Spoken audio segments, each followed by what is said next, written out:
here I am. I left my primary job to start my own job in 2013. And in 2014, I was working on some client computers.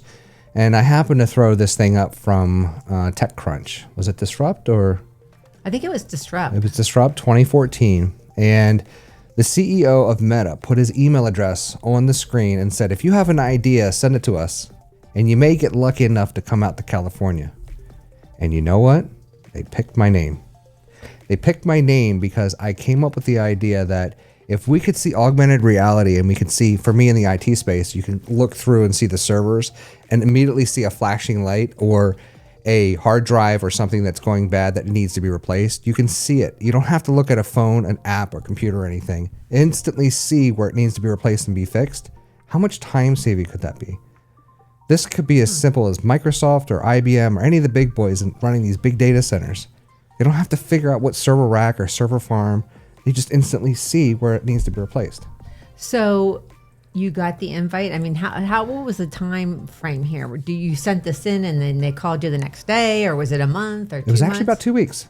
It was about 2 weeks.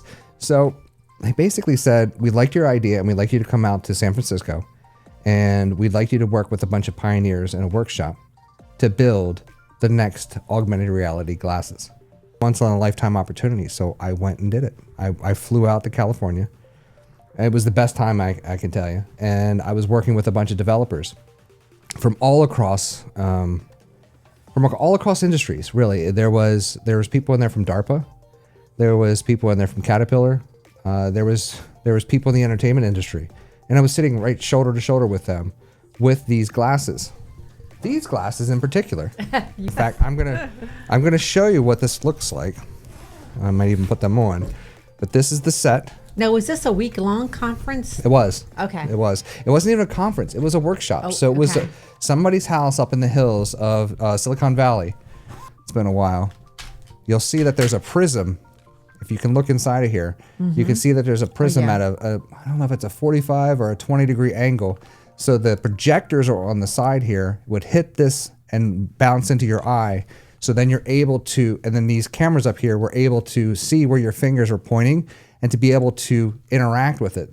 So with these on, I mean, they look kind of, we're talking, this was like 2014. So this is a long time ago. So they've come a long way since this model.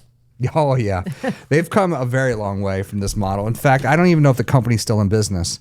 So the company was called Meta, and this is before Facebook renamed to Meta. Okay. That's what this big M is here, was this Meta. And so no relation to Facebook. No relation to Facebook. I don't know what happened to the company. I think, like most Silicon Valley startups, they kind of fizzled out.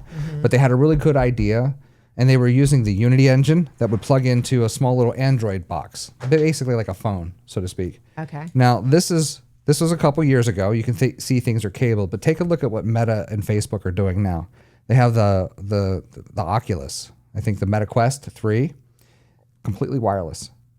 Yeah. No wires. It doesn't even need sensors like some of the other ones. They needed these teleporters so it could understand your motion. You don't even need to have that. And take a look at Apple and theirs. They have cameras that are basically tracking inside the headset itself, so you don't need to have external input. Right. You don't need to have wires anywhere. You don't need to be in a special room to do it. Yeah. They're all wireless. So the technology's coming.